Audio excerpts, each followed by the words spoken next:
tamit militant yi nga xam ne yépp ñoo fi teew militant de Diass militant Safeen ak ñi nga xam ne mooy mouvement yi nga xam ne yépp ñi ngi ànd ak Cheikh Tidiane Diouf ci bés bi ñu ngi leen di nuyu di rafetlu seen mobilisation bi ngeen def ak accueil bi ngeen def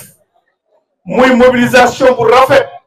ci loolu ñu ràññee ci comité d'organisation bi nga xam ne ñoom ñoo taxaw ci bés bi pour mu am ñu ngi leen di gërëm ñu ngi leen di sant ñu ngi leen di féliciter di leen ndokkeel ci bés boobu ñu ngi tamit féliciter ki nga xam ne moo waral bés bi mooy Cheikh Tidiane Diouf Cheikh Tidiane Diouf moom ngeen jël di ko sargal bi nag ñi nga xam ne ñoo ko xalaat bëgg ko def mooy ay ñoñam mooy ay militant mooy ay mbokki Safeenam mooy ay mbokki dëkkam mooy mouvement de soutien yi mu doon àndal te nit dañuy wax suñ ne baax na ñu ne ndax mbokk yi ñoo ko wax te yéen ay mbokki Cheikh Tidiane Diouf yéen a wax ne jaral na ngeen dox seen soxla yépp di ko sargal kon boog ñun ñëpp dañuy ànd ak yéen ci sargal boobu su ma accepté ñoom ñu def délégation ak seen comité d'organisation yépp jóge fépp ci Diass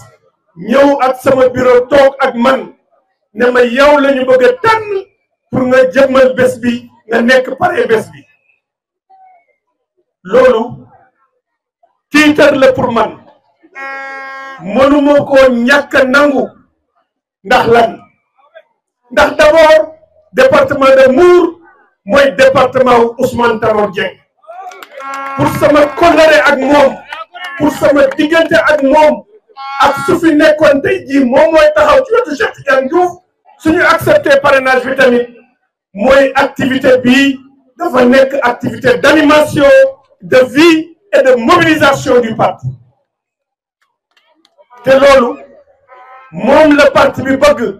moom la militant yi bëgg parti bi di dund parti bi nit ñi bën koo tiitaroo donc comme c'est conforme à une opération mën nañ ko wax opération dundal parti bi mën nañ ko wax opération taaral parti bi mën nañ ko wax opération rafetal parti bi Cheikh ñu ànd ceeg yow ci loolu militants yi am nañu doute ci parti socialiste mënoon xalaatoon nañ ne parti bi war naa gën a taxaw ni mu taxawee on peut dire dans une situation de morosité de doute au niveau des militants dans cette situation-là cette manifestation de Diass est plus qu'un lieu d'espoir c'est une flamme qui anime la confiance des militants du parti c'est une flamme qui anime la fierté des militants du parti dans ce type de manifestation au-delà de Cheikh Tidiane Diouf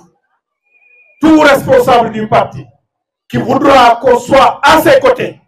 pour faire vivre le parti, animer le parti, nous serons à ses côtés pour le faire. Hier, les militants,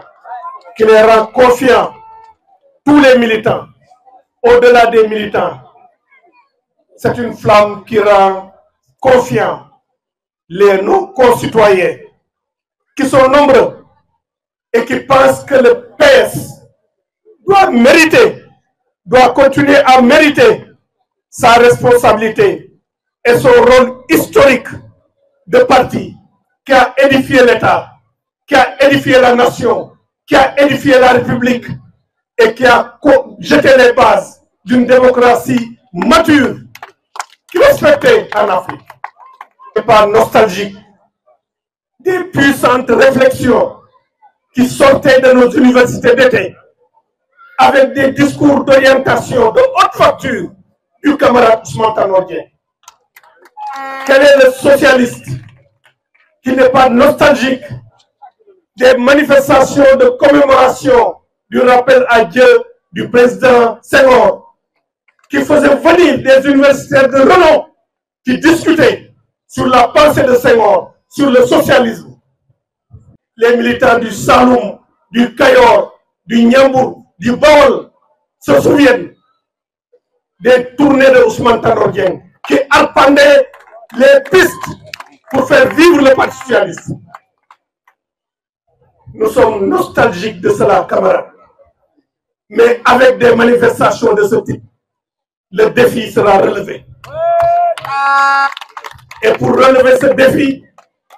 les responsables et militants du Parti socialiste peuvent compter sur nous. Camarades, Cheikh Tidiane Diouf, vous avez lancé ici aujourd'hui l'opération Dounel PS,